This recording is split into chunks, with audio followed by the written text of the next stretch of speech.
Hello, Mr. Thaipaul-Sandra. Hello.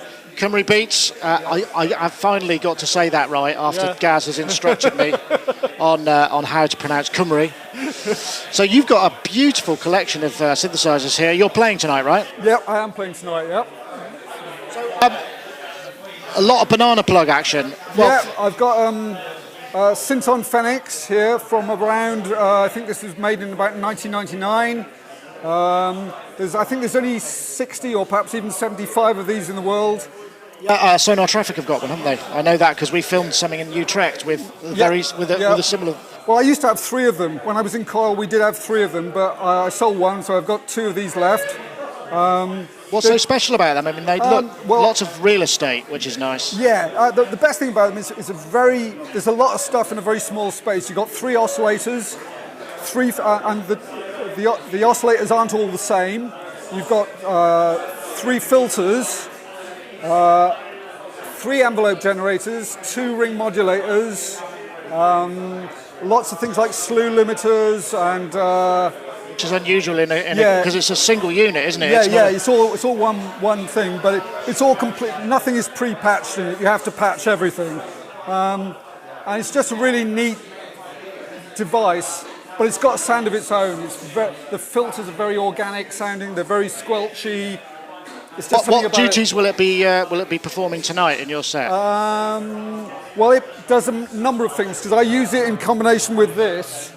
I kind of tend to use Eurorack and Banana stuff all together as one system. So I brought this just because it's very functionally dense and I didn't want to have loads of Eurorack because I don't have any cases. So I thought I'd bring this and the Surge, which would largely do the function of a lot of Eurorack stuff. So it's doing, I guess, are you using separate voices separately and having multiple parts to it? There's all sorts of, you can see I've got different sounds set up in different areas of it. And so largely the Surge and this Eurorack stuff here gets fed into this, and then it all gets fed to my mixer over here. Hold on, let's come back to this Surge, because this is something, I mean, it's yellowed with age. It looks like a very beautiful old lady. This one is, this panel here is about 1974. That would have all been hand-built. It looks like paper stuck on and varnished or something. Yes, it is paper with a lacquer. Plastic film over the top of it. Just sounds really good. Very wonderful filter there that's really just amazing sounding. And the oscillator, the NTO, the most stable oscillator in the world, never goes out of tune. Really? You can leave it set up, stick a Peterson strobe tuner on it, come back 4 hours later, it will not have drifted. How long does it take to warm up? 15 minutes. Okay. Absolutely brilliant. So what's so special about Surge? Because I hear it spoken of in like reverential terms. It's just the patching. I don't know if it's the modules themselves, but the way if you get used to working with Banana system patching, it's just so much quicker than having 3.5mm jacks. Because you just piggyback like you never have to use multiples. Everything, rather than having to go to a multiple every time you want to split a signal, you can just whack a plug into the back of another into another. Well, you plug. can use those stackable cables, but are the actual inputs and outputs designed to have multiple? Yeah, and the nice thing about these is they just make really good connection. Whereas when you put them in a socket, they feel very firm. They don't wobble around. I find a lot of Eurorack stuff, the sockets become faulty after a while. These never, this is 1974. The sockets are as good as the day they were made. Right, okay. They just don't wear out. And it looks like down here you've got a different age. Yeah, this is another Surge. I had this one custom built in 1999. And this panel was designed to my the module complement was designed to my specifications because Surge don't make individual modules. No, it's not modular. It's not modular. It's like a rack. It is modular in that nothing's connected, but you have to choose what modules you want. Right, it's a single unit. And then they make it for you to be like that. So so that's the combination of stuff I wanted, and. It performs kind of a lot of utility functions, which is great. So you've got things like wave multipliers in there, which add harmonics to sine waves, if you like. Frequency shifter, amazing resonant equalizer here that's got a real sound of its own. Is that just a particularly high QEQ then, effectively? Yeah, and you can make it resonate, so you can ping it and it'll kind of resonate quite a bit. And then a comparator that you can divide the ratio of the clock output, a smooth and step function generator that generates all kind of random voltages, and then 2 envelope generators down the bottom. So I should add that this is all set up for your performance later, which we will be. If you're watching, you won't be watching this today, but it means hopefully we'll get to hear that in action, because it's not the sort of thing you can break out and go, this is what it sounds like, without breaking your patch down. Just in case there's anybody moaning about it. I also cheat quite a bit. I use a Nord modular, so I love the Nord modular. A lot of people really dig it. Well, it's great. It's got a sound of its own, and you can store enormously complex patches. And although, all this is wonderful, but it's great to be able to have some kind of degree of repetition or be able to reproduce stuff. Well, because you play live with Liz Fraser and Coyle, and I'm guessing you're probably known for your. I guess you're probably known for using this kind of stuff. Yeah. Do people want you in the band to use this kind of thing? Yes. Until they realise how difficult it is to. Well, and especially when people expect you to do the same thing every night. If you're working with it in a very musical context and people want the same thing every time, this is the great way to go, because you've got all the flexibility, plus you can store the patches. Right, I got. Yes, I mean, this is. Ever since I was a kid, I always wanted one of these, because any synth in a suitcase is.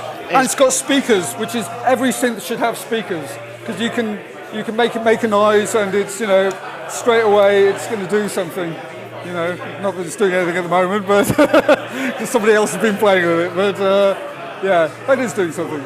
So I mean, you find that people have these, and they almost become evangelistic about them. Are you the same? I mean, does it mean that much to you, or is it? I love them, but it's a kind of.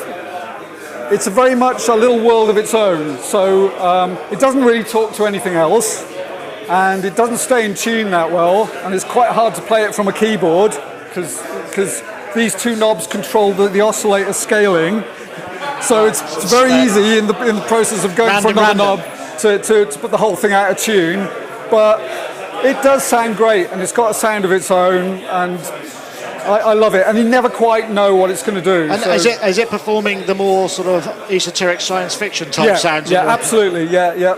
I mean, I have used it in a sort of diatonic context, but very good. But generally, the oscillators are really hard to keep in tune, even though they've got these vernier dials. Have they got locks on them, those ones? No, they haven't got locks on them. But even with these. Even the slightest turn puts it out of tune. So, and the other thing you find is that the patch pins aren't terribly reliable. So, what a patch you'll set up one day will be totally different the next day. Right. So, And also, different colours are different resistance. Is that right? Yes, that's correct. Yeah. So the white ones are the white ones are more expensive apparently. I don't know why, but it's the dilithium crystals. I think they're made to higher tolerances. So, but it's a great device, and I mean, even when I do shows with just the Nord, I always take the AKS as well, because it's a really good thing. And it's very quick to use. You can change patches on it very quickly once you know your way around it. So there is a laptop in here. There is a laptop. I'm running MainStage. And I generate some stuff off that. I also use it as an effects processor, because obviously I don't have any reverbs here, so I feed everything back into the mixer and I use MainStage as a digital reverb. So is there a sequencing aspect to what you're doing here, or is there a sequencer going on here? Not really. There's little bits of sequence stuff, but largely I'll just trigger sequences from... I've got some sequences stored in the Nord. Okay. I've got a couple of others stored in here. But generally, there's not. Most of what I do is not rhythmic at all. So what's the? How are you interfacing between computer and digital world and analog world? Have you got like CV converters or how? Nothing is. There's no MIDI. There's no sequence CVs at all. Okay. So textural. Am I thinking textural? Very textural. Yeah. Okay. Yeah. And I noticed you've got one of these little CME poly aftertouch keyboards. Yeah, and I've got something that. very unusual Yeah. here. What's this? It looks This like is a Seat Lombard Tocante, made by the same guy that makes these.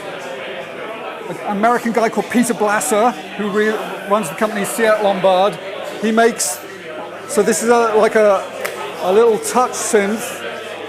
You have to. I've got very dry hands, but if you've got to wet it, your fingers. You've got to wet your fingers. It's not 240 volts, is it? If you can hear that. Hold it up to you. Hold up.